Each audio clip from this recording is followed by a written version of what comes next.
യാ അഹ്ലൽ കിതാബ്, അല്ലേ വേദക്കാരെ, ലിമ എന്തുകൊണ്ട്, എന്തിനാണ്, തൽബിസൂൻ നിങ്ങൾ കൂട്ടിക്കുഴക്കുന്നത്, നിങ്ങൾ കൂട്ടിക്കുഴക്കുന്നത് എന്തിനാണ്? അൽ ഹഖ്, ഹഖ് സത്യം, സത്യത്തെക്കാൾ അർത്ഥവൈകുല്യമുള്ള ഹഖ്, ബിൽ ബാത്തിൽ, ബാത്തിലിന്റെ വിപരീതമാണ് ഹഖ്. വെറും ഒരു കളവ് എന്നത് അല്ല, അതിനേക്കാൾ അർത്ഥവ്യാപ്തിയുള്ളതാണ് ബാത്തിൽ.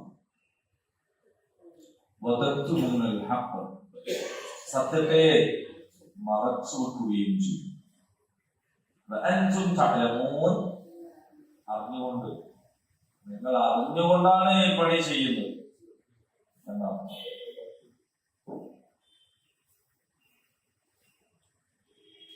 നമ്മള് കുറച്ച് അർത്ഥങ്ങളൊക്കെ മുമ്പ് തന്നെ പറഞ്ഞിട്ടുണ്ട്, അതുകൊണ്ട് ധാരാളമായിട്ട് പറയേണ്ട ആവശ്യമില്ല. ഒരു വസ്തുവിനെ മറ്റൊരു വസ്തുവിന്റെ ഉള്ളിൽ പ്രവേശിപ്പിച്ചു എന്നതാണ് തൽബിസൂൻ. അപ്പൊ ഒന്നിന്റെ യഥാർത്ഥ രൂപം മറ്റൊന്നുകൊണ്ട് മറച്ച് അവ്യക്തമാണ്. നമുക്ക് അതന്നെയല്ലേ ചെയ്യുന്നത്, ഒന്ന് കാണാണ്ടിരിക്കാൻ വേണ്ടിട്ടല്ലേ വസ്ത്രം ധരിക്കുന്നു. അപ്പൊ അങ്ങനെ മറച്ചു വെക്കുക, അവ്യക്തമാക്കുക. സത്യത്തെ മറച്ചു വെക്കുക, അവരത് അറിയാതെ ചെയ്യുന്നല്ല. അങ്ങനെ ഉണ്ടല്ലോ, അറിഞ്ഞുകൂടാണ്ട് ചെയ്തു പോകുന്ന ഒരു കാര്യമില്ല, ബോധപൂർവമാണ്, അറിഞ്ഞുകൊണ്ടാണ് അവരത് ചെയ്യുന്നത്.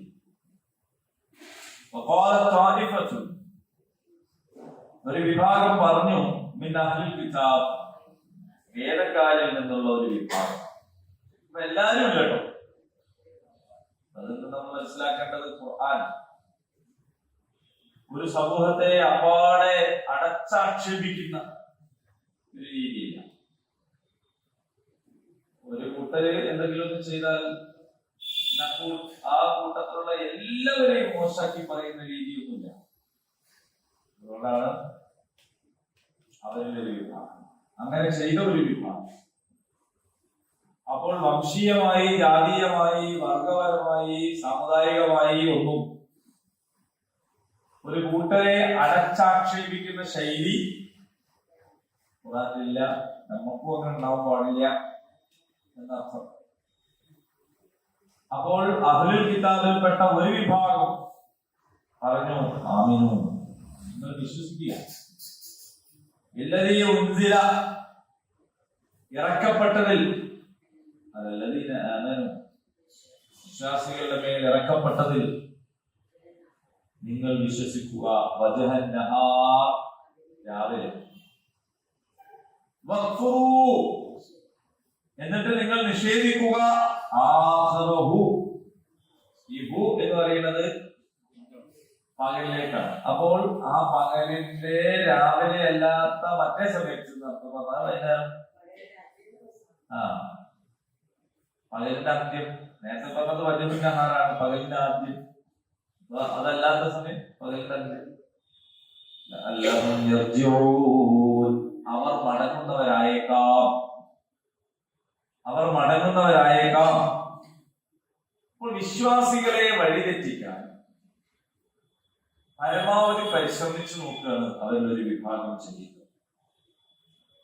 അങ്ങനെ മുസ്ലിങ്ങളെ വഴിതെറ്റിക്കാൻ അന്ന് ഒരു കൂട്ടർ സ്വീകരിച്ച ഒരു തന്ത്രം ചൂണ്ടിക്കാണിക്കുകയാണ് ഇവിടെ ചെയ്യുന്നത്. അപ്പോൾ അവരെ വിശ്വസിച്ചു, എന്നിട്ട് അത് ഉപേക്ഷിച്ചു. അപ്പൊ അവർക്ക് പറയാം, സത്യമാണെന്ന് കരുതിയിട്ടാണ് ഞങ്ങൾ ഇതിൽ കയറിയത്. അപ്പൊ കയറിയപ്പല്ലേ മനസ്സിലായത് സത്യമല്ല. അപ്പൊ ഏതൊരാളും വിചാരിക്കുമ്പോ ശരി തന്നെയാണല്ലോ, അവർക്കല്ലേ ഇപ്പൊ ഇതിന്റെ ഉള്ളുകളിൽ മനസ്സിലാവുള്ളൂ. എന്ന് മനസ്സിലാക്കും. പ്രത്യേകിച്ച് ഇവര് വേദക്കാരാണ്. അപ്പോൾ വേദങ്ങളിൽ വരാനിരിക്കുന്ന ഒരു നബിയെ കുറിച്ച് പറഞ്ഞിട്ടുണ്ട്. അപ്പൊ അവർക്ക് പറയാം, ഞങ്ങൾ ആ നബി എന്ന് വിചാരിച്ചിട്ടാണ് പോയത്. മനസ്സിലായോ? ഇവിടെ പോയപ്പല്ലേ മനസ്സിലായത് ഇതൊന്നുമല്ല. അപ്പൊ പുറമേ നിന്ന് പറയുന്നതിനേക്കാൾ ഒരു ആധികാരികത തോന്നും അല്ലെ? ഇവിടെ കേറിയിട്ട് ഇപ്പൊ നമ്മളെ സമൂഹത്തിൽ ഒരാൾ കയറി വന്നു, എന്നിട്ട് എന്ത് ചെയ്യാണ്? തിരിച്ചു പോവുക. എന്നിട്ട് അവര് പറയണേ, ആ പോയി വെക്കുമ്പല്ലേ കഥ തിരിയും, ഒന്നല്ല. ഇതായിരുന്നു അവർ ഉപയോഗിച്ചിരുന്ന ഒരു തന്ത്രം. ഇത് കൂടുതൽ കൂടുതൽ തെറ്റിദ്ധാരണ ഇസ്ലാമിക സമൂഹത്തെ കുറിച്ച് ഉണ്ടാക്കുന്നതിന് വേണ്ടി അവർ ചെയ്ത ഒരു പണിയാണ്. ഈ പണി ആധുനിക കാലത്തും ഉണ്ടായിട്ടുണ്ട്. ഇത് വേറൊരു രീതിയിലും ചെയ്തിട്ടുണ്ട്. അതെങ്ങനെയാന്ന് ചോദിച്ചാൽ, ഈ സമൂഹത്തിൽ നിലവിലുണ്ടായിരുന്ന ആൾക്കാരെ വിലക്കെടുത്തിട്ട്, അപ്പൊ ഇതിലെ ശാസ്ത്രജ്ഞർ, ഗവേഷകന്മാർ, സാഹിത്യകാരന്മാർ, പണ്ഡിതന്മാർ ഒക്കെ വിലക്കുക. എന്നിട്ട് അവരെ കൊണ്ട് പറയിപ്പിക്കുക എന്ത് അത് മോശമാണ്. അപ്പോൾ പുറമെ നിന്ന് ഒരാൾ പറയുന്നതിനേക്കാൾ ഇത് മോശമാണ് എന്നൊരു തോന്നൽ മറ്റുള്ളവരിൽ സൃഷ്ടിക്കുക. ഇതൊക്കെ ആശയപരമായി, ആദർശപരമായി നേരിടാൻ സാധ്യമല്ലാത്ത അവസ്ഥയിൽ ഓരോരുത്തരും ചെയ്തു കൂട്ടുന്ന കാര്യമാണ്. മറ്റൊന്നുള്ളത്, പ്രത്യക്ഷത്തിൽ വിശ്വസിക്കുകയും എന്നിട്ട് മുസ്ലിമായി പ്രവർത്തിക്കുകയും എന്നാൽ ഉള്ളിൽ നിഷേധത്തിന്റെയും ശത്രുതയുടെയും രീതിയിൽ തുടരുകയും ചെയ്യുക എന്നതാണ്. അതല്ലെങ്കിൽ ഇസ്ലാമിനെ അതിന്റെ ബാഹ്യമായ രൂപത്തിൽ അംഗീകരിക്കുകയും അതിന്റെ ആന്തരിക അർത്ഥങ്ങൾ നിഷേധിക്കുകയും ചെയ്യുക എന്നുള്ളതാണ്. അപ്പൊ ഈ പണി കൂലി വാങ്ങിയിട്ടും അല്ലാതെയൊക്കെ ഇക്കാലത്തും തുടരുന്നുണ്ട് എന്ന് വേണം മനസ്സിലാക്കാൻ. ചിലപ്പോ ഇസ്ലാമിക സമൂഹത്തിനകത്ത് പ്രവേശിച്ച് അതിനുള്ളിലെ രഹസ്യങ്ങളും നീക്കങ്ങളും ഒക്കെ മനസ്സിലാക്കി എന്നിട്ട് അത് പുറത്ത് അറിയിക്കാനും കാണിക്കാനും ഒക്കെ വേണ്ടിയുള്ള രീതി അവലംബിക്കുക എന്നതും ഇത്തരക്കാരുടെ ഒരു ഉദ്ദേശമാണ്. അപ്പൊ നമുക്ക് തോന്നുന്നു ഇതിന്റെ എന്താ അതിനകത്ത് രഹസ്യമുള്ളത്? എന്താ രഹസ്യമുള്ളത്? ഒരാള് പൊന്നാനി പോയിട്ടോ പോകാതെയോ ഇസ്ലാം സ്വീകരിച്ചു എന്ന് വിചാരിക്കും. പോയാലും തന്നെ അവർക്കൊരു സർട്ടിഫിക്കറ്റ് ഉണ്ടെങ്കിലാണ് നല്ലത്, പേര് മാറ്റാനും മറ്റു കാര്യങ്ങൾക്കൊക്കെ. അതിന് വേണ്ടിയിട്ടാണ് അധികം ആളുകൾ അവിടെ പോകുന്നത്. അങ്ങനെ ഒരാൾ സ്വീകരിച്ച് ഇവിടെ വന്ന് നമ്മളെ കൂടെ കൂടി, ഇവിടെ എന്താ രഹസ്യം? ഇപ്പൊ നമ്മളെ മഹലിലോ പള്ളിയിലോ ഒക്കെ അങ്ങനെയുള്ള ഒരാള് നമ്മളെ കൂടെ കൂടിയിട്ട് രഹസ്യം ചോർത്താൻ തീരുമാനിച്ചാൽ ഇവിടുന്ന് കിട്ടാവുന്ന രഹസ്യം എന്താണ്? പരമാവധി പോയാല് നമുക്ക് സംഭാവന തരുന്ന ആൾക്കാരുടെ ലിസ്റ്റ് ചിലപ്പോൾ കൊടുക്കും, അല്ലെങ്കിൽ ഇത്ര സക്കാത്ത് ഉപയോഗത്തൊക്കെ കൊടുക്കേണ്ട ലിസ്റ്റും. അത് പരസ്യപ്പെടുത്തിയാല് എന്താ സംഭവിക്കുക? വേറെ എന്താ നമ്മളൊക്കെ രഹസ്യമുള്ളത് എന്തെങ്കിലും ഉണ്ടാവും. നമ്മുടെ പള്ളിയില് ജുമാ ഖുതുബ കേൾക്കാൻ ഏതോ ഒരാള് വന്നു. അയാൾക്ക് നല്ലൊരു പ്രസംഗവും ഉത്ബോധനവും കേൾക്കാനല്ലാതെ വേറെ എന്താ ഉള്ളത്? ഒന്നുമില്ലല്ലോ. നമ്മള് ഖുർആൻ ക്ലാസ് എടുക്കുന്നു. ഇത് ഓൺലൈനായിട്ട് യൂട്യൂബിൽ ആർക്കും തുറന്ന് കേൾക്കാൻ പറ്റുന്നത് പോലുമില്ല. അപ്പൊ അത് മുസ്ലിങ്ങൾക്ക് മാത്രമായിട്ട് എന്തെങ്കിലും ഉണ്ടോ? നമ്മൾ മുസ്ലിങ്ങളോട് മാത്രം പറയുമ്പോ അവർക്ക് മനസ്സിലാവുന്ന ഭാഷയിൽ പറയും എന്ന് മാത്രം. നമ്മൾ പറയും റസൂലുള്ളാഹിക്ക് നുബുവത്ത് കിട്ടി എന്നൊക്കെ പറയും. അപ്പൊ ഇത് അല്ലാത്ത ഒരാൾക്ക് എന്താണെന്ന് ചിലപ്പോൾ മനസ്സിലാവില്ല എന്ന് മാത്രം. റഹ്മാൻ റഹീമായ അള്ളാഹുവിന്റെ നില ലഭിക്കാൻ വേണ്ടിയാണ് നമ്മുടെ പരിശ്രമം അത്രയോ ഉള്ളത്. ബർസഖിയായ ജീവിതത്തിലും ഉഖ്റവിയായ ജീവിതത്തിലും ഒക്കെ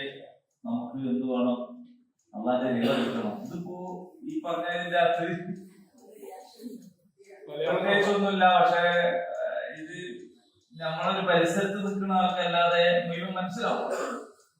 കാരണം അതിന് നമുക്ക് അറബി ഭാഷ അല്ലെങ്കിൽ നമ്മുടെ ഇസ്ലാമികമായ ടേംസ് കടന്നു വരുന്നു.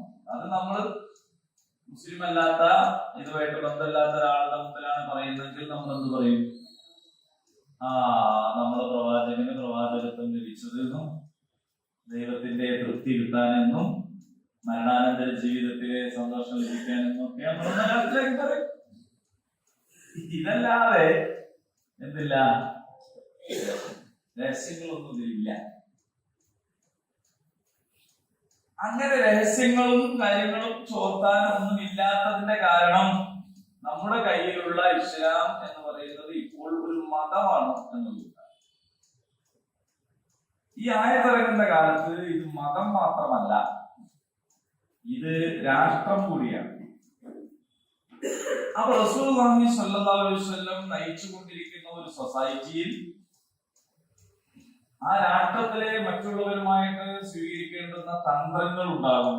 രാഷ്ട്രത്തിന് പുറത്തുള്ള അന്താരാഷ്ട്ര കാര്യങ്ങൾ ഉണ്ടാകും, യുദ്ധകാര്യങ്ങൾ ഉണ്ടാകും, കരാറുകൾ ഉണ്ടാകും. അവിടെ പ്രത്യേകിച്ച് ഇപ്പോ ഹുദൈബിയ സന്ധി, അതില് ഖുറൈശികളുമായിട്ട് കരാർ ഒപ്പുവെക്കുമ്പോൾ റസൂലുള്ളാഹിന്റെ അടുത്ത് ഒരു വലിയ സ്ട്രാറ്റജി വേറെ കിടക്കുന്നുണ്ടായിരുന്നു. അതൊരു പരാജയമോ ഒരു വെറുതെ അങ്ങ് ചെയ്തതൊന്നുമല്ല. മദീനയെ നാനാഭാഗത്ത് നിന്ന് ആക്രമിക്കാൻ പരിശ്രമിച്ചുകൊണ്ടിരിക്കുന്ന കൂട്ടരാണ് ചുറ്റിലുള്ളത്. നബിസ്വല്ലല്ലാഹു ചെയ്തത് എന്താണെന്ന് വെച്ചാൽ അതിൽ ഏറ്റവും വലിയൊരു ശക്തിയെ സന്ധിയിൽ ഏർപ്പെട്ടുകൊണ്ട് അടക്കി നിർത്തുക. എന്നിട്ട് ഇപ്പുറത്തുള്ളവരെ ആയിട്ട് പിന്നെ പോരാടുക. നാനാഭാഗത്തു നിന്നുള്ള ശത്രുക്കളുടെ നീക്കത്തെ പ്രതിരോധിക്കാൻ വേണ്ടി എടുത്ത ഒരു വലിയ തന്ത്രമാണ്. ഇങ്ങനെ ഒരു രാഷ്ട്രം എന്നുള്ള നിലയിൽ പലതരത്തിലുള്ള നീക്കുപോക്കുകളും തന്ത്രങ്ങളും ഒക്കെ ഉണ്ടാകും. അപ്പോൾ അവിടെ ആവശ്യമായ രഹസ്യങ്ങൾ ഉണ്ടാകും. അത് മനുഷ്യവിരുദ്ധമായ കാര്യമല്ല, ഒരു രാഷ്ട്രം എന്ന നിലക്ക് സ്വാഭാവികമായും ഉണ്ടാകുന്നതാണ്. നമ്മുടെ രാജ്യത്തിനും അതുണ്ട്. അതുകൊണ്ടാണല്ലോ ഇതൊക്കെ ചിലപ്പോ ചാരപ്പണി എടുത്തിട്ട് അങ്ങനെ ചാരന്മാരെ പിടികൂടാറുണ്ടല്ലോ. ചാരന്മാരെ പിടികൂടാറുണ്ട്. നമ്മുടെ രഹസ്യങ്ങൾ ചോർത്തി കൊടുക്കും, വിദേശ രാജ്യങ്ങൾക്ക് ചോർത്തി കൊടുക്കും, അങ്ങനെയൊക്കെ ഉണ്ടാവും. അപ്പൊ ഈ ഒരു ഇസ്ലാം ആശ്ലേഷത്തിന് പിറകിൽ അങ്ങനെ ഉള്ള തന്ത്രങ്ങളും തീരുമാനങ്ങളും നീക്കങ്ങളും ചോർത്തിക്കൊടുക്കുക എന്ന് പറയുന്ന ഒരു രീതിയും അവർ ഉദ്ദേശിക്കുന്നുണ്ട്. അപ്പൊ അവരുടെ ഒരു തന്ത്രമായിരുന്നു അത്. മദീനയിലെ ഇസ്ലാമിക് സ്റ്റേറ്റിൽ റസൂലുള്ളാഹി സ്വല്ലല്ലാഹു അലൈഹി വസല്ലമയുടെ ഇസ്ലാമിക ഭരണത്തിൽ നിന്ന് ചിലത് സ്വീകരിച്ചിട്ട് എന്ത് ചെയ്യാനാണ്? കാരണം ക്രൈസ്തവരായ ആളുകൾ നബിയുടെ അടുത്ത് വന്നിട്ട് ഒരു മതസംവാദം നടത്തി, എന്നിട്ട് അങ്ങ് സ്വീകരിക്കാതെ തിരിച്ചുപോയി. പക്ഷെ ആ തിരിച്ചു പോകുന്നതിന് മുമ്പേ ആ മതസംവാദത്തിന്റെ തലത്തിൽ നിന്ന് അവരെ മറ്റൊരു സംഗതിയിലേക്ക് നീങ്ങിയിട്ടാണ് പോയത്. അതെന്താണെന്ന് വെച്ചാൽ ഞങ്ങൾ ജിസിയ തരാമെന്ന് പറഞ്ഞിട്ടാണ് പോയത്. അപ്പൊ രണ്ട് മതപണ്ഡിതന്മാർ തമ്മിൽ നടക്കുന്ന സംവാദത്തിൽ ജിസിയക്ക് പ്രത്യേകിച്ച് പ്രസക്തിയൊന്നുമില്ല. നികുതി തരാം എന്ന് പറയുന്നതിൽ പ്രസക്തിയില്ല. ഒരു ഹിന്ദു പണ്ഡിതനും ഒരു മുസ്ലിം പണ്ഡിതനും തമ്മിൽ മതത്തെ കുറിച്ച് സംവാദം നടത്തിയാൽ സംവാദത്തിൽ ചിലപ്പോൾ രണ്ടാളും ജയിക്കും, ചിലപ്പോൾ രണ്ടാളും തോൽക്കും, ചിലപ്പോൾ ഒരാളെ ജയിക്കും, ഒരാൾ തോൽക്കും. അതിലിപ്പോ സംവാദത്തിൽ നടക്കുകയാണ്, നടന്നുകൊണ്ടിരിക്കുന്ന. പക്ഷെ ഇവിടെ നബി സല്ലല്ലാഹു അലൈഹി വസല്ലമയുടെ അടുത്തേക്ക് വന്ന ക്രൈസ്തവ സംഘം, നജറാനിലെ ക്രൈസ്തവ സംഘം സംവാദം നടത്തി സന്തോഷം രേഖപ്പെടുത്തി പിരിഞ്ഞു പോകുന്നതിന് പകരം അവരെന്താ ചെയ്തത്? ഞങ്ങൾ ജിസിയ തരാം. ഈ ജിസിയ തരാം എന്ന് പറയുമ്പോൾ നബി സല്ലല്ലാഹു അലൈഹി വസല്ലമയുടെ അടുത്ത് ഇവരോട് സംവാദം നടത്താനുള്ള ആശയാദർശങ്ങൾ മാത്രമല്ല ഉള്ളത്, അവരെ കൂടി നിയന്ത്രിക്കാനുള്ള ഭരണാധികാരം കൂടി ഉണ്ട്. അതുകൊണ്ടാണ് ഞങ്ങൾ ജിസിയ തരാം, ഞങ്ങൾ എന്ത് ചെയ്തില്ല, ഇസ്ലാം സ്വീകരിക്കാൻ തീരുമാനിച്ചിട്ടില്ല. അപ്പോഴാണ് റസൂലുള്ളാഹി പറയുന്നത് ആയിക്കോട്ടെ, അത് പറ്റൂല, ഇസ്ലാം സ്വീകരിക്കണമെന്ന് നിർബന്ധമല്ല. പക്ഷേ ഇസ്ലാം സ്വീകരിച്ചിട്ടില്ലെങ്കിൽ നിങ്ങൾ എന്ത് ചെയ്യണം? ഒന്നുകിൽ ഇസ്ലാം സ്വീകരിക്കുക, അല്ലെങ്കിൽ ജിസിയ ചെയ്യുക. അപ്പോഴും തെറ്റിദ്ധാരണയാണ്. അപ്പൊ മുസ്ലിം അല്ലാത്തവരോടാണ് ജിസിയ. അതെ, അത് ഞാൻ കഴിഞ്ഞ ക്ലാസ്സിൽ പറഞ്ഞിരുന്നു. ഇസ്ലാം സ്വീകരിക്കുകയാണെങ്കിൽ പിന്നെ നിങ്ങൾ എന്ത് തരണം? സക്കാത്ത് ബൈത്തുൽ മാൽ അടക്കണം. അതാണ് കൂടുതൽ ഉണ്ടാവുക. ഇസ്ലാം സ്വീകരിക്കുന്നില്ലെങ്കിൽ നിങ്ങൾക്ക് സക്കാത്ത് പിടിച്ചെടുക്കൂല. അപ്പൊ നിങ്ങളിൽ നിന്ന് രാജ്യത്തെ ജീവനും സ്വത്തിനും സംരക്ഷണം കിട്ടേണ്ട പൗരന്മാർ എന്നുള്ള നിലയിൽ നിങ്ങൾ വേണം ജിസിയ. ഇതാണ് സംഭവം. അപ്പൊ ജിസിയ എന്ന് പറയുന്നത് തന്നെ ഇസ്ലാമിക രാഷ്ട്രത്തിൽ മുസ്ലിം അല്ലാതെ ജീവിക്കാൻ കഴിയുമെന്നതിന്റെ തെളിവാണ്. ഇസ്ലാമിക രാഷ്ട്രത്തിൽ മുസ്ലിം ആകാതെ ജീവിക്കാൻ ഒരാൾക്ക് തീരുമാനിക്കാം എന്നതിന്റെ തെളിവാണ് യഥാർത്ഥത്തിൽ ജിസിയ. അല്ലെങ്കിൽ ജിസിയ ഉണ്ടാവുക. അപ്പൊ ഒന്നുകിൽ നിങ്ങൾ വിശ്വാസികളാവുക, അല്ലെങ്കിൽ നിങ്ങൾ അവിശ്വാസികളായി തുടരുക എന്നതാണ് ജിസിയ. അപ്പോൾ ഇങ്ങനെ ഇങ്ങോട്ട് വന്നു, എന്നിട്ട് അംഗീകരിച്ചു, എന്നിട്ടായിരുന്നു പുറന്തള്ളുമ്പോൾ അല്ലെങ്കിൽ പുറത്തേക്ക് പോകുമ്പോൾ അല്ല മുനാഫിക്ക് എന്ന് പറഞ്ഞാലും പോരാ ഇവരെ കുറിച്ച്. കാരണം മുനാഫിക്കുകളെ സംബന്ധിച്ചിടത്തോളം അവര് പോകുന്നത് പ്രഖ്യാപിക്കുന്നില്ല. ഒരു കാപട്യത്തോടെ തന്നെ ജീവിച്ച് കാപട്യത്തിൽ തന്നെ മരിച്ചിരിക്കുകയാണ്. ഇതങ്ങനല്ല.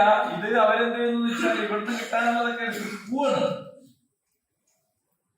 അങ്ങനെ അപ്പൊ ഇത് അവര് കാണിച്ച ഒരു തന്ത്രമാണ്. എന്നിട്ട് അവരോട് തന്നെ പറയാണ്, വലാ തുഅ്മിനൂ ഇല്ലാ ലിമൻ തബിഅ ദീനകും. നിങ്ങൾ വിശ്വസിക്കരുത് നിങ്ങളുടെ മതത്തെ പിന്തുടരുന്നവരെ അല്ലാതെ. എന്ന് പറഞ്ഞാൽ കളി കാര്യാവരുത്. നിങ്ങൾ വിശ്വസിക്കണം. എന്തിനാ വിശ്വസിക്കുന്നത്? അവരെ അവമതിക്കാനും അപമാനിക്കാനും അവരെ തകർക്കാനും അവരുടെ രഹസ്യങ്ങൾ ചോർത്താനും ഒക്കെ വേണ്ടിയാണ്. പിന്നെ വിശ്വസിച്ച് പിന്നെ അർത്ഥനായി പോയത് ഒരിക്കലും വേദാറ് സംഗതി പറ്റിക്കാനാണ് പോയതെങ്കിലും പോയപ്പോ എന്തായി പോയി? കളി കാര്യമായി പോയി. അവിടെ ചെന്ന് നോക്കിയപ്പോ നമ്മൾ പുറത്തൊന്നും കണ്ടതുമായിരുന്നല്ല. ഇത് എന്ന് പറയുന്നത് ഏതൊരു മനുഷ്യൻ സ്വീകരിക്കാവുന്ന വളരെ സിമ്പിളായ ലളിതമായ ഒരു കാര്യമാണ്.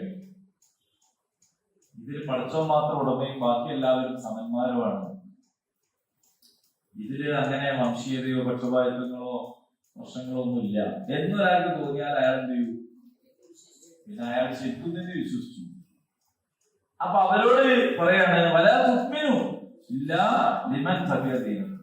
നിങ്ങള് ദീനിനെ പിന്തുടരുന്നവരെ അല്ലാതെ വിശ്വസിക്കരുത്.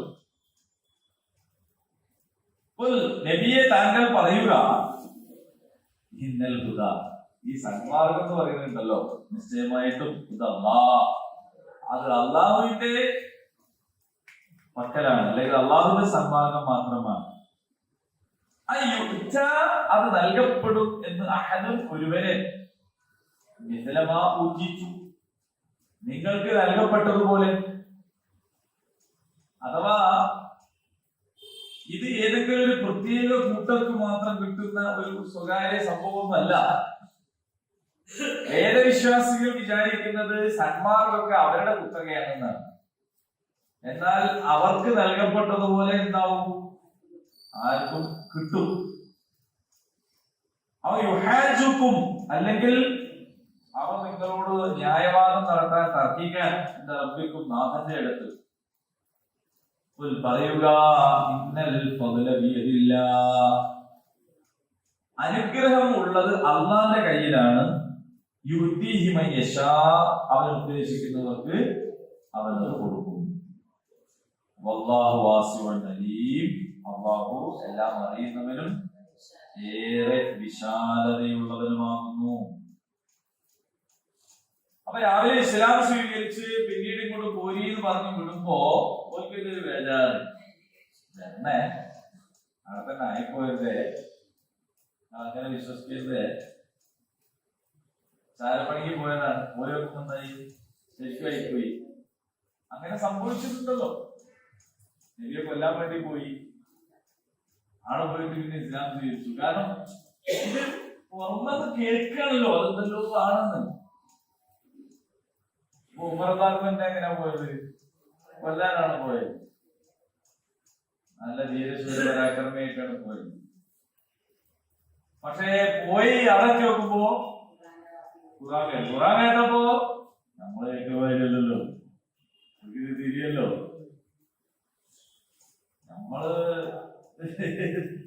നമുക്കിത് കേട്ടാലോ എന്താ?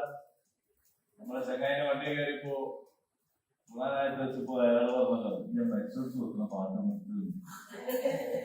കാരണം എന്താ വെച്ചാല് മുസ്ലിം അല്ലാത്ത ഒരാള് ഇത് കേട്ടപ്പോ അയാളിത് കേട്ടത് ഇത് കേട്ടപ്പോ പെട്ടെന്ന് മരണങ്ങളൊക്കെ ഓർമ്മയായി. വണ്ടിയിൽ സ്വാഭാവികമായിട്ടും കിറാക്കി വെച്ച് പോകണം. ഇയാളെ കേൾപ്പിക്കാൻ വേണ്ടി വെച്ചൊന്നല്ല, അങ്ങനെ പ്ലേ ചെയ്തുകൊണ്ട് വരുമ്പോഴാണ് മറ്റാൾ വണ്ടി കയറ്റി നിർത്തി ഇയാളെ കയറ്റി. അപ്പോൾ ഈ പ്ലേ ചെയ്തത് തുടർന്നതാണ്. അപ്പൊ അയാൾ പറഞ്ഞത് ഈ മനുഷ്യർക്ക് വെക്കുന്ന പാത്രം നോക്കാൻ. നമ്മളെ സംബന്ധിച്ചിടത്തോളം അത് അങ്ങനെയൊക്കെ ആണ്. പക്ഷേ അറബിയായ അത് കേട്ടപ്പോ അങ്ങനെയല്ലല്ലോ മനസ്സിലായി. അവൻ മാറി, അവൻ കൊല്ലാൻ പോയ ആളാണ് ഈ മാറുന്നത് അല്ലെ. ചാരപ്പണി എടുത്ത് നബിസ്വലമിന്റെ അടുത്ത് മദീനയിൽ പോയിട്ടുണ്ട് നബിയെ അപകടപ്പെടുത്താൻ വേണ്ടി. പക്ഷെ അവിടെ അന്ന് അതിഥിയായി താമസിച്ച് പിറ്റേന്ന് ആള് മാറി. അപ്പൊ അതുകൊണ്ട് അങ്ങോട്ട് പോകുന്നൊന്നും തിരക്കില്ല. പക്ഷെ പോയാൽ എന്താണ് തിരിച്ചിങ്ങനെ നിങ്ങൾ വരണം, അത് ഉറപ്പിൽ പോകണം. അല്ലാതെ അവിടെ പോയി മാറിപ്പോയത്. നമ്മളെ പുരോഹിതന്മാർ അതുകൊണ്ടാ പറയുന്നത് നിങ്ങൾ പോയരുത്, കേൾക്കരുത്, കാണരുത്, മുണ്ടരുത്. കാരണം എന്താ വെച്ചാല് പോയി കേൾക്കുകയും കൂടി ചെയ്താലല്ലേ മാറുക. മോനെ വേണ്ട, അതിന് മാറൂലല്ലോ എന്നുള്ള. അപ്പൊ ഇങ്ങനെ ബേജാറായിട്ട് ആണ് പറഞ്ഞത്. പിന്നെ ഈ സന്മാർഗം എന്ന് പറയുന്നത് നുബുവത്ത് എന്ന് പറയുന്നതും ഒക്കെ ഞങ്ങളുടെ ഒരു കുത്തകയാണ് എന്നാണ് അവർ മനസ്സിലാക്കുന്നത്. ഞങ്ങൾക്കുള്ളതാണ്. അള്ളാഹു പറയാണ് അങ്ങനെ ഈ സന്മാർഗം എന്ന് പറയുന്നത് അള്ളാന്റെ അടുത്തുള്ളതാണ്. സന്മാർഗം അധികാരമൊക്കെയും ഉള്ളത് അള്ളാന്റെ കയ്യിലാണ്. അള്ളാഹു അവർക്ക് നൽകുക വംശം നോക്കിയിട്ടും കുലം നോക്കിയിട്ടും വർഗം നോക്കിയിട്ടും ഒന്നുമല്ല. പക്ഷേ അങ്ങനത്തെ പരിപാടിയില്ല. അള്ളാഹു അത് നൽകുക അള്ളാഹുവിന് ഉദ്ദേശമുള്ളതൊക്കെയാണ്. 18ഓളം പ്രവാചകന്മാർ ഇസ്രായേൽ സമൂഹത്തിൽ വന്നു. അള്ളാന്റെ തീരുമാനമായിരുന്നു അത്. ഈ ലോകത്തെ ഏറ്റവും ഉത്തമരായ ജനതയായ ഇസ്രായേലിനെ അള്ളാഹു തെരഞ്ഞെടുത്തു. അള്ളാന്റെ തീരുമാനമായിരുന്നു അത്. അവർ ഉത്തരവാദിത്വം പാലിച്ചില്ല, നീതികേട് കാണിച്ചു. അവരിൽ നിന്ന് അള്ളാഹു തിരിച്ചു വാങ്ങി. അപ്പോൾ അള്ളാന്റെ തീരുമാനം. ഇപ്പൊ ഇസ്രായേലിൽ പെടാത്ത ഒരാളെ അള്ളാഹു അന്ത്യദൂതനായി പറഞ്ഞയച്ചു. അള്ളാന്റെ തീരുമാനമാണ്. അതും ഒരു ദൂതനായി മാത്രമല്ല, അന്ത്യദൂതനായി. ഇനി ഒരാൾ വരാനില്ല. ഖാത്തമുൻ നബിയ്യീൻ സീൽ വെച്ച് കളഞ്ഞു. ഇനി പറഞ്ഞ അത് അള്ളാന്റെ തീരുമാനമാണ്. അപ്പോൾ ഇതൊക്കെ അള്ളാഹുവിന്റെ തീരുമാനമാണ്. അള്ളാഹു ആണ് എന്താക്കുന്നത്, അതൊക്കെ നൽകുന്നത്. അള്ളാഹു അത് വംശം നോക്കിയും കുലം നോക്കിയും അല്ല നൽകുക. ഇതൊക്കെ പഠിപ്പിച്ചിട്ടും ഇതൊക്കെ പറഞ്ഞു കൊടുത്തിട്ടും ഇതൊക്കെ മനസ്സിലാക്കി കൊടുത്തിട്ടും നമ്മൾ പിന്നെയും പലപ്പോഴും എന്ത് ചെയ്യുമെന്ന് വെച്ചാല് ചില ആൾക്കാർക്ക് ഒരു പ്രത്യേകത എന്തെന്ന് വിചാരിച്ചത് അള്ളാഹു ഇതിനെ ഒന്നുകൂടി അരക്കിട്ടുറപ്പിച്ച് പറഞ്ഞ് ക്ലോസ് ചെയ്യാണ്. അള്ളാഹു ഉദ്ദേശിക്കുന്നവർക്ക് അവന്റെ കാരുണ്യം അവൻ പ്രത്യേകമായി നൽകും.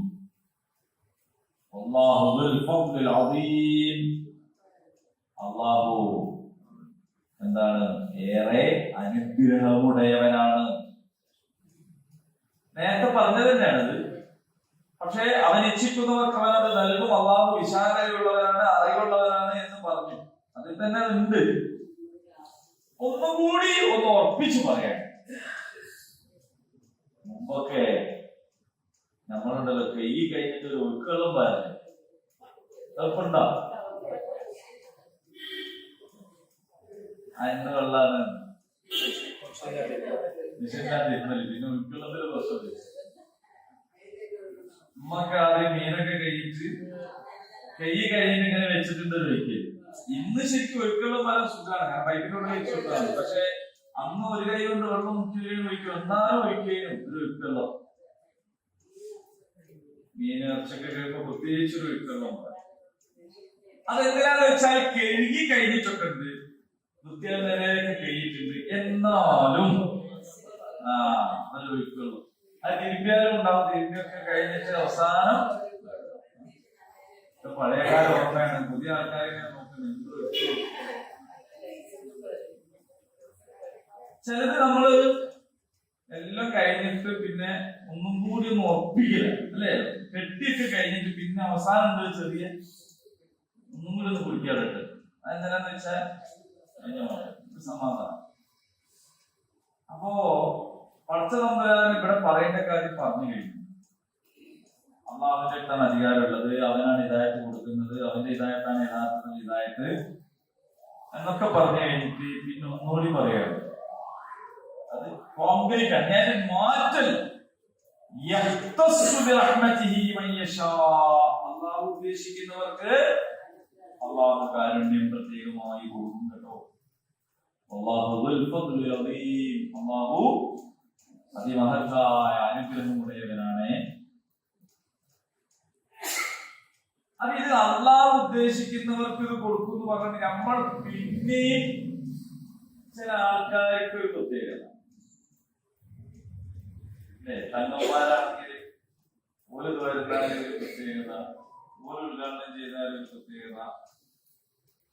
ഇപ്പൊ കഴിഞ്ഞ വർഷം ഒരു പണ്ഡിതൻ പറഞ്ഞു, എനിക്ക് തങ്ങന്മാരായിട്ട് നല്ല ബന്ധമാണെന്ന് കാണിക്കാൻ വേണ്ടി പറഞ്ഞാണ് എന്റെ വീട് കുടിയിരിക്കലിന് തങ്ങൾ തന്ന പൈസ ഇപ്പോഴും എന്റെ പൈസ ഞാനത് പിന്നെ എന്റെ കയ്യിൽ വെച്ചതോടും കൂടിയിട്ട് പിന്നെ എനിക്ക് സാമ്പത്തിക പ്രയാസം ഉണ്ടായിട്ടില്ല. ആ പൈസന്റെ ഒരു കഥ റിസർവ് ഉപകാരമില്ലാത്തൊരു പൈസ. കാരണം ഇത് ഞാൻ കൊടുത്തോട് കൂടി ഇല്ലാതെ ഉണ്ടാക്കത്തില്ല.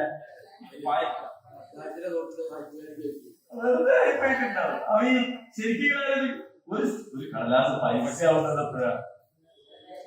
അത് വിനിമയം ചെയ്യാൻ കഴിയുമ്പോഴല്ലേ. വിനിമയം ചെയ്യാൻ കഴിയാത്തൊരു സാധനം വെറും കടലാസല്ലേ, എന്തെങ്കിലും കാര്യം.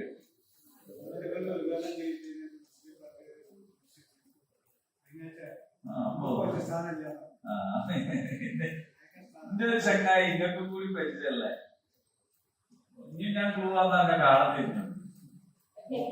മുമ്പൊരു പാർട്ട്ണറും കൂടി വീഡിയോ ഉദ്ഘാടനം ചെയ്ത് അങ്ങനെ പാർട്ട്ണർ കുറച്ച് ഇങ്ങനത്തെ വർക്കത്ത് ഒക്കെ വിചാരിക്കുന്ന ആളാണ്.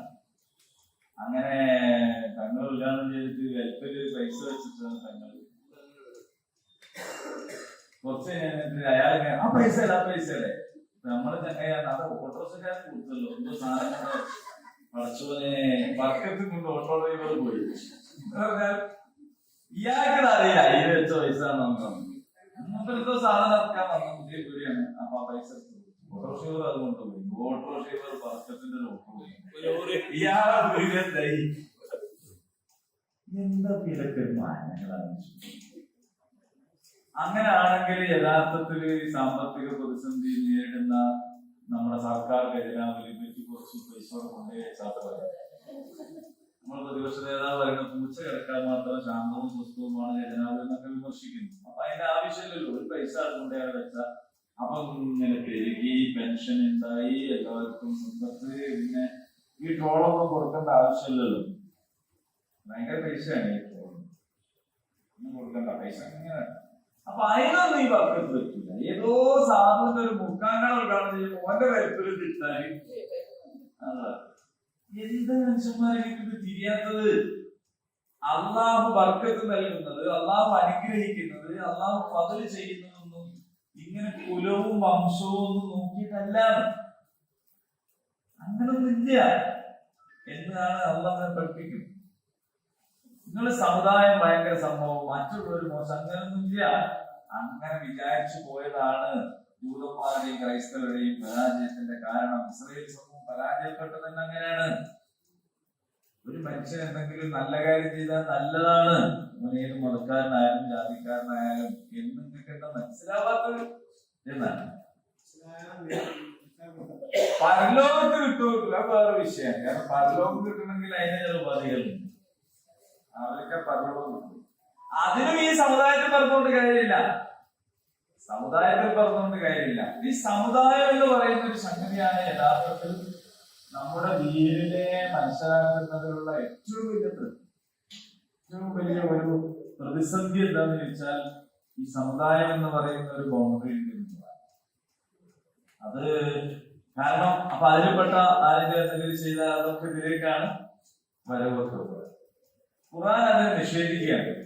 അങ്ങനെയില്ല, ഇന്ന കൂട്ടർക്കുള്ളതായ ഒരു പ്രത്യേകത, അങ്ങനത്തെ ഒരു പരിപാടി ഇല്ല എന്ന് പറയും.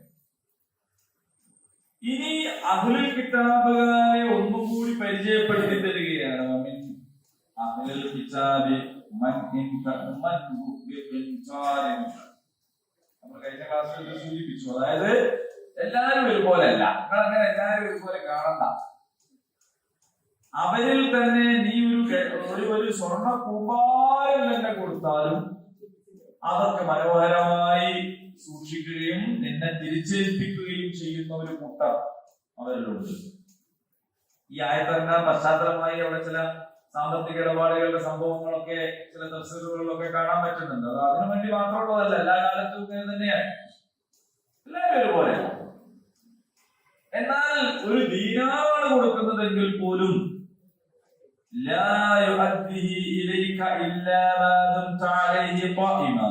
നീ അവന്റെ പിന്നാലെ കൂടി ചോദിച്ചെങ്കിലല്ലാതെ നിനക്ക് തിരിച്ചു തരാത്ത കൂട്ടരും ഉണ്ട്.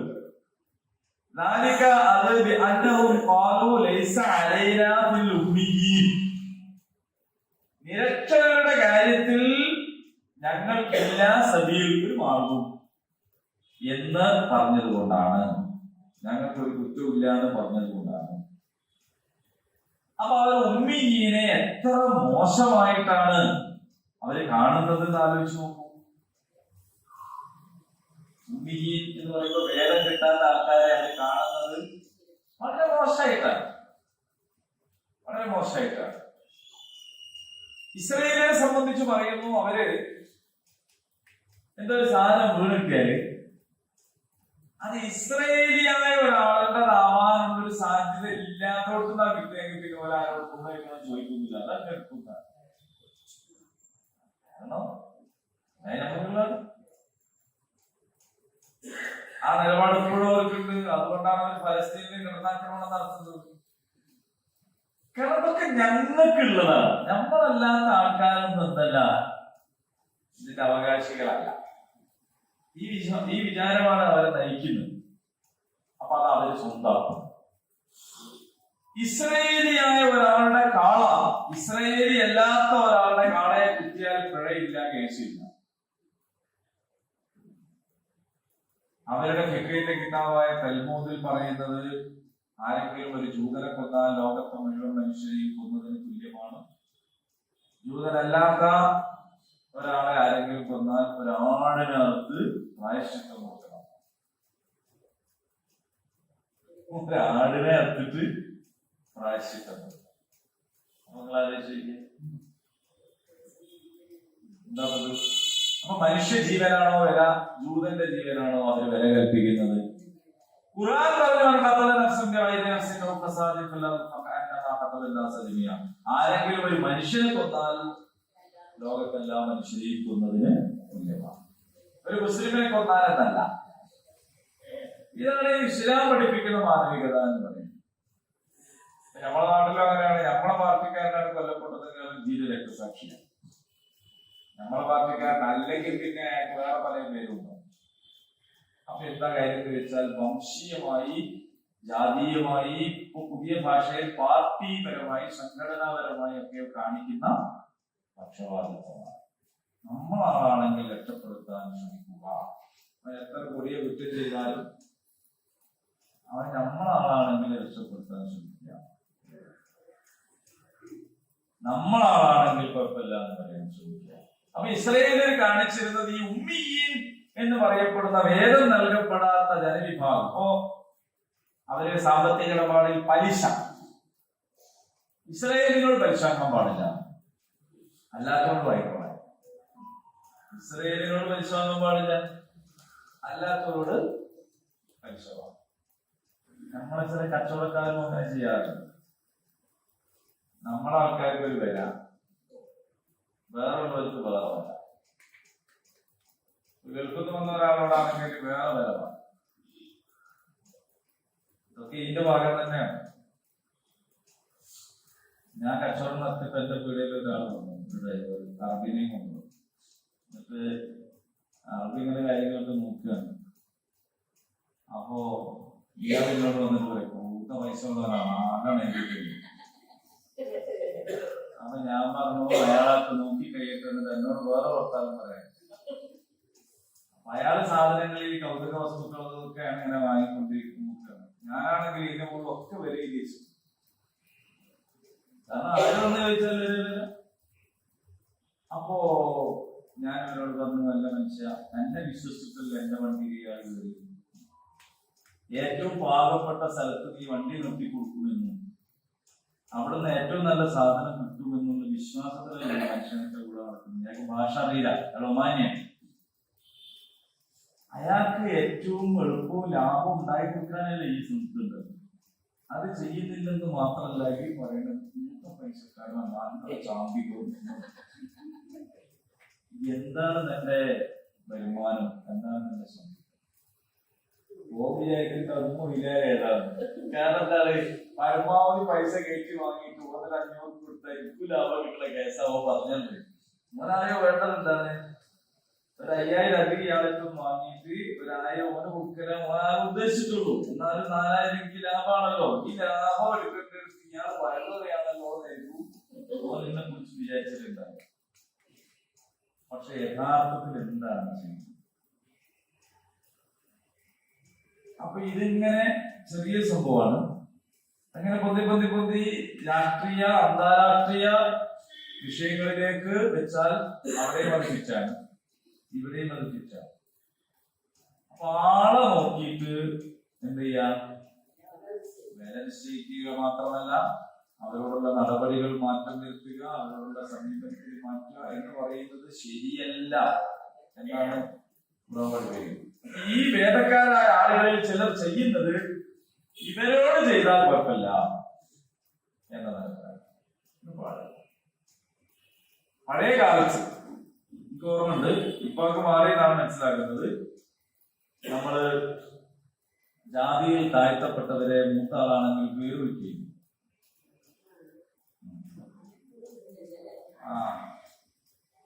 ആൾക്കാരൊക്കെ എന്താ ചെയ്താൽ മാപ്പിള ചെയ്യുന്നതിനെ പറ്റിയാ പറയും.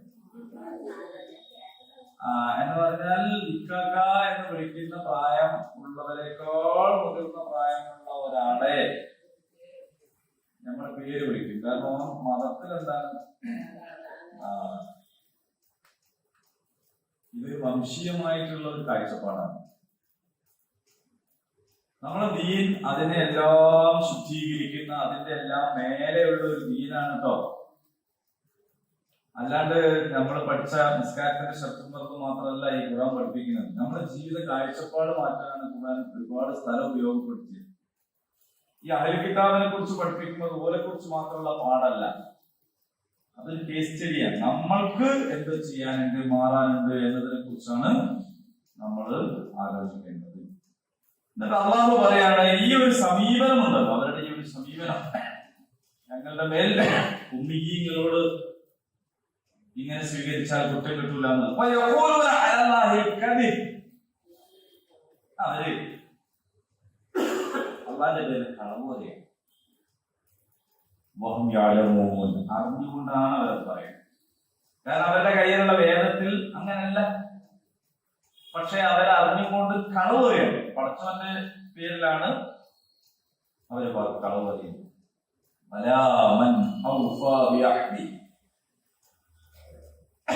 അല്ല, ആരെങ്കിലും പൂർത്തിയാക്കിയാൽ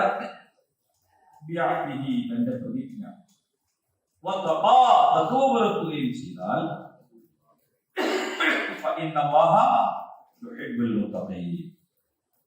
തീർച്ചയായിട്ടും അല്ലാഹു സൂക്ഷ്മത പുലർത്തുന്നവരെ ഇഷ്ടപ്പെടുന്നു. ആരെങ്കിലും വാങ്ങുകയാണെങ്കിൽ പ്രതിജ്ഞ കൊണ്ട് സ്വന്തം ശബ്ദങ്ങൾ കൊണ്ടും സമനൻ പലീല കുറഞ്ഞ വരാം. ഈ ശബ്ദം എന്താണ്, പ്രതിജ്ഞ എന്താണ് എന്ന കാര്യത്തിൽ ഒരുപാട് അർത്ഥങ്ങളുണ്ട്. ഒന്ന്, ആരങ്ങൾ അർവാഹിൽ വെച്ച് മുഴുവൻ മനുഷ്യന്മാരും നടത്തിയ ഒരു പ്രതിജ്ഞയെ കുറിച്ച് നമ്മൾ പണ്ടൊക്കെ പറഞ്ഞിരുന്നല്ലോ. ഞാനല്ലേ നിങ്ങളുടെ റബ്ബ് എന്നുള്ള ചോദിച്ചു, നമ്മളെല്ലാരും ആ നടത്തുന്നൊക്കെ പറയുന്ന ഒരു പ്രതിജ്ഞാടെ കിടക്കുന്നുണ്ട്. പിന്നെ ഓരോ കാലത്തും വന്ന നബിമാർ ദീന് പഠിപ്പിച്ചു കൊടുത്തപ്പോൾ പിൽക്കാലത്ത് വരുന്ന ദീനി പ്രവാചകന്മാരെ ഞങ്ങൾ സ്വീകരിച്ചു കൊള്ളാം എന്ന് പറയുന്ന പ്രതിജ്ഞയുണ്ട്. ഇനി നാവുകൊണ്ടും വാക്കാലും പറഞ്ഞില്ലെങ്കിലും നമ്മൾ എല്ലാവരും ചെയ്യുന്ന ഒരു പ്രതിജ്ഞയുണ്ട്. അതാണ് അഷ്ഹദു അല്ലാ ഇലാഹ ഇല്ലല്ലാഹ് എന്ന് പറയുന്നതിൽ പെട്ടത്. അതായത് അല്ലാഹു അല്ലാതെ ഇലാഹില്ല എന്ന് ഞാൻ സാക്ഷ്യം വഹിക്കുന്നു എന്ന് പറഞ്ഞാൽ പിന്നെന്ത് ചെയ്യണം? അള്ളാഹുവിന്റെ കൽപ്പനകളൊക്കെ ഇതൊരു പ്രതിജ്ഞയാണ്. അപ്പോൾ അള്ളാഹു ആരാണെന്ന് ഖുർആൻ പറഞ്ഞുതരും, അള്ളാഹിന്റെ കൽപ്പന എന്താണെന്ന് നമ്മൾ പറഞ്ഞുതരും. ഈ അള്ളാഹുവിന്റെ കൽപ്പനകൾ പാലിക്കുകയും ഉത്തരവാദിത്തങ്ങൾ നിർവഹിക്കുകയും ചെയ്യുക എന്നതിനെ അവർ വിൽപ്പന നടത്തുന്നു. എന്തിനു പകരം? സമനൻ ഖലീല, കുറഞ്ഞ വിലക്ക്. പണ്ടൊരു വിദ്വാൻ പറഞ്ഞു, സമനൻ ഖലീല, നിങ്ങൾ ഈ ആയത്തുകളെ കുറഞ്ഞ വിലക്ക് വിൽക്കരുത്, അവിടെ പോലെ പൈസ ചെയ്യും. ഈ ആയത്തുകളിൽ പഠിപ്പിച്ചിരുന്നത് നിങ്ങൾ കുറച്ച് ഫീസ് കൊടുത്താൽ പോരാ, സമനം കഴിഞ്ഞിട്ട് പോരാ, കണ്ടമാന പൈസ തരണം. കാരണം അള്ളാന്റെ ആയത്തല്ലേ അത് പറയാൻ കാരണം എന്താണെന്ന് വെച്ചാൽ ഈ സമനം തലി എന്ന് പറയുന്നതിന് ആംഗിൾ എഴുതിയിട്ടില്ല എന്നുള്ളതാണ്. ഈ സമനം തലി എന്ന് പറഞ്ഞാൽ എന്താണ്? സമനം തലിയില്ല എന്ന് പറഞ്ഞാൽ എന്താണ്? 10 റുപ്യ 20 റുപ്യ 100 റുപ്യ 10 ഇതാണോ? ഞാനിങ്ങനെ ബൈക്ക് ഓടിച്ചു പോവാണ്, ക്ലാസ്സൊക്കെ കഴിഞ്ഞ് ഇങ്ങനെ പോവാണ് വിചാരിച്ചു. പഞ്ചായത്തിന്റെ അടുത്ത് ഇങ്ങനെ പോയി ആ വളവിലെത്തിയപ്പോ ഒരാളിനെ കൈയാക്കി. അപ്പോ ഞാൻ നോക്കുമ്പോ യൂസുഫിയാണ്. ആര്? നമ്മളെ സാഹിബിന്റെ മുതലാളി യൂസുഫിയാണ്. ഞാൻ ബൈക്ക് നിർത്തി, എന്നോട് സലാം പറഞ്ഞിട്ട് യൂസുഫിൽ വരാൻ. പിന്നെ ക്ലാസ് കഴിഞ്ഞ് വരികയല്ലേ, എന്റെ മൊത്തം സ്വത്ത് നിങ്ങൾ എടുത്തോളി, എന്റെ മൊത്തം സ്വത്ത് നിങ്ങൾ എടുത്തോളി. ബൈക്കൊക്കെ കയ്യിൽ നിന്ന് പോയി, കാരണം ചെറിയ വർത്താനല്ലോ പറയുന്നത്. അങ്ങനെ ഞാനായി പിന്നെ യൂസുഫിലി ദേശോളി, കാരണം അയാൾ മൊത്തം തന്നല്ലേ, കോട്ട് വരെ ഒഴിച്ചു. ഇസ്ലാമിന്റെ കാഴ്ചപ്പാടില് അയാൾ ആ തന്ന മുതലുണ്ടല്ലോ, അത് സമനം ഖലീലാണ്, കുറച്ചേ ഉള്ളൂ. ഞാൻ നമ്മക്ക് പരിചയമുള്ള വലിയ മലയാളം പേര് പറഞ്ഞേ ഉള്ളൂ. അപ്പോ അയാളുടെ മൊത്തം സ്വത്ത് തന്നാലും ഇസ്ലാമിന്റെ കാഴ്ചപ്പാടിൽ അത് എത്ര ഉള്ളൂ? സമനം ഖലീല, കുറഞ്ഞതേ ഉള്ളൂ. ഇനി ആരാധി ലോകത്തെ മുഴുവൻ ഒരാൾമാരുടെയും സ്വത്ത് കൂട്ടിയാലും അത് എത്ര ഉള്ളൂ? സമനം. ഈ ദുനിയാവും അതിലുള്ള സകലതും ഒരാൾക്ക് ലഭിക്കുന്നതിനേക്കാൾ ഉത്തമമാണ് സ്വർഗത്തിൽ ഒരു ചാട്ടവാർ വെക്കാനുള്ള ഇടം കിട്ടുന്നത്. അപ്പൊ ഈ സമനം തരില്ല എന്ന് പറഞ്ഞാൽ എന്താണ് അർത്ഥം? എത്ര വിപുലമാണ് അതിന്റെ അർത്ഥം?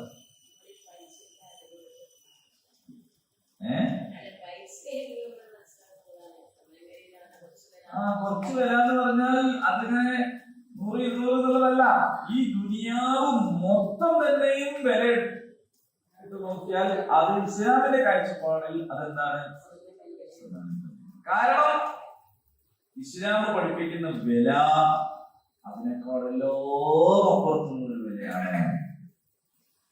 അപ്പൊ അപ്പോൾ അള്ളാഹുവിന്റെ നിയമങ്ങൾ പാലിക്കുകയും അനുസരിക്കുകയും അത് നടപ്പിലാക്കാൻ പരിശ്രമിക്കുകയും ചെയ്യുക എന്നതിനെ കൊടുത്ത് നിങ്ങൾ പകരം വാങ്ങുന്നത് ചിലപ്പോൾ എന്തെങ്കിലും സ്ഥാനമാനങ്ങളോ ഉദ്യോഗമോ അല്ലെ, അല്ലെങ്കിൽ എന്തെങ്കിലുമൊക്കെ സ്വത്തുവകളോ ഒക്കെ ആണെങ്കിൽ അതൊക്കെ എന്താണ് ഇതേ ഉള്ളൂ.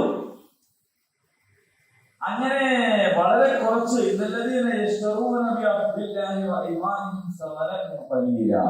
അങ്ങനെ തുച്ഛമായ വിലക്ക് സ്വന്തം ശബ്ദങ്ങളും പ്രതിജ്ഞകളും ഒക്കെ വിറ്റ് കളയുന്ന ആളുകളുണ്ടല്ലോ. അള്ളാഹു പറയാണ് അവർക്ക് പരലോകത്തിന്റെ വിഭവത്തിൽ നിന്നൊന്നും കിട്ടൂല. പരലോക വിഭവത്തിൽ നിന്നൊന്നും കിട്ടൂല.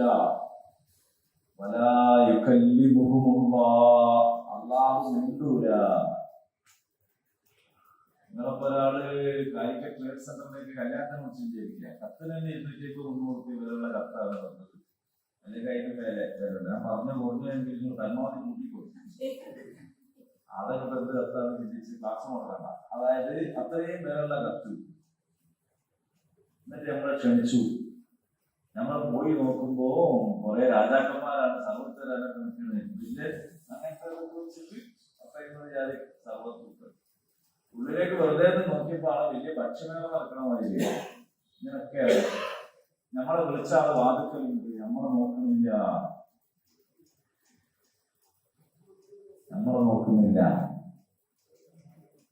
പിന്നെ നമുക്ക് സർവത്ത് വേണോ, നമുക്കവിടെ ഫുഡ് വേണോ? ഈ നായി മനുഷ്യനെ തമ്മിലുള്ള വലിയ വ്യത്യാസം എന്താണെന്ന് വെച്ചാൽ നായിക്കൊന്നും പരിഗണിക്കില്ല. പരിഗണിക്കോ? നായി പോയി നായിക്ക് കൊണ്ടുവരുന്നത് പോവാന്നല്ലാതെ. പക്ഷെ മനുഷ്യനങ്ങനെ നമ്മളിപ്പോ വീട്ടിൽ സൽക്കരിച്ച് ഭയങ്കര സംഭവക്കാക്കി ഒരു വാക്ക് നമുക്ക് ഇഷ്ടമില്ലാത്ത അപ്പം വേണിക്കൂലേ? നമുക്ക് വിശപ്പുണ്ടോ, ഭക്ഷണം നല്ലതാണോ ഒന്നല്ല, ഒറ്റ വാക്ക് പോലെ. ചിലപ്പോ ആ വാക്ക് പറയാതെ തന്നെ തെറ്റിദ്ധരിച്ചിട്ട് തന്നെ എണീച്ചു പോയ ഒരു കുടുംബം തെറ്റില്ല. അപ്പൊ നമ്മൾക്ക് വിശപ്പ് മാത്രം പോരാ, ഭക്ഷണം നന്നായാൽ മാത്രം പോരാ, എന്ത് വേണം? നമുക്ക് അത് വളരെ പ്രധാനമാണ്. ഇവിടെ ആരാണ് അറിയോ ഉണ്ടാകുന്നത്? അമ്മ ഉണ്ടായിട്ടാണ്. വേറെ എല്ലാവരും പിണങ്ങിയാലും അമ്മ നമ്മളെ വന്നിട്ടുണ്ടെങ്കിൽ നമുക്കൊരു വിഷയമല്ല, അല്ലേ? ഒരു വിഷയമല്ല. അപ്പൊ ഇവിടെ അള്ളാഹു മഹ്ശറിൽ വെച്ച്, ആ വലിയ വൻ സഭയിൽ വെച്ച് ഇത്തരം ആളുകളോട് മിണ്ടൂല. അന്ത്യനാളിൽ അള്ളാഹു അവരെ നോക്കൂല, അവരെ നോക്കുന്നില്ല. അള്ളാഹ് മിണ്ടയില്ല, അള്ളാഹ് നോക്കുകയില്ല. അവരെ സംസ്കരിക്കുകയും ചെയ്യുകയില്ല. അവർക്ക് കഠിനമായ ശിക്ഷയാണുള്ളത്. ഒരു ശിക്ഷയും കിട്ടിയിട്ടില്ലെങ്കിൽ പോലും ഈ അവഗണന സഹിക്കാൻ കഴിയില്ല. സഹിക്കാൻ കഴിയോ? ഞാൻ നേരത്തെ പറഞ്ഞതൊക്കെ വലിയ ചെറിയ ചെറിയ ഉദാഹരണങ്ങൾ മാത്രമാണ്.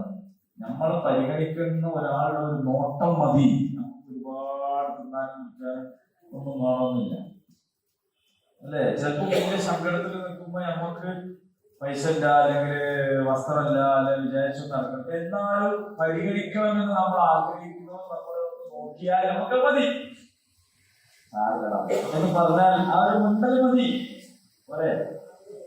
അതല്ല, എല്ലാം തരുന്നുണ്ട്. വാപ്പ ചില ആൾക്കാർ വാപ്പാരെ നോക്കും, നോക്കി നോക്കി നല്ലോണം നോക്കും.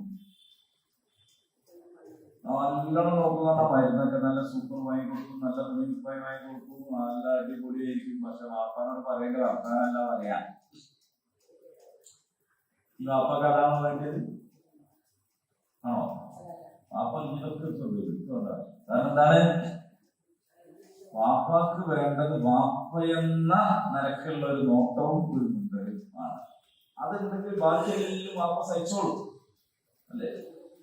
അപ്പൊ ഈ മിണ്ടുക, നോക്കുക എന്ന് പറയുന്നത് മനുഷ്യനെ സംബന്ധിച്ചിടത്തോളം വളരെ പ്രധാനമാണ്. ഇവിടെ റബ്ബുൽ ആലമീൻ മിണ്ടൂല, ആ റബ്ബുൽ ആലമീൻ നോക്കൂല എന്ന് പറഞ്ഞാൽ തന്നെ വലിയ ശിക്ഷയാണ്. അതിന്റെ പുറമെ ഒന്നുകൂടി പറയാണ്, നേരത്തെ പറഞ്ഞ പോലെ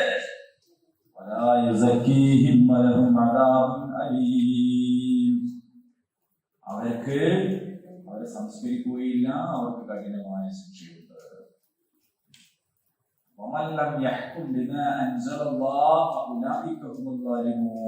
അള്ളാഹു ഇറക്കി തന്നതനുസരിച്ചല്ല നിങ്ങൾ വിധിക്കുന്നതെങ്കിൽ അവര് വാലിമുകളാണ്. അതേ സൂറത്തിൽ തന്നെ പറയുന്നു അവർ ഫാസിഖുകളാണ്. അതേ സൂറത്തിൽ തന്നെ പറയുന്നു അവർ കാഫിറുകളാണ്.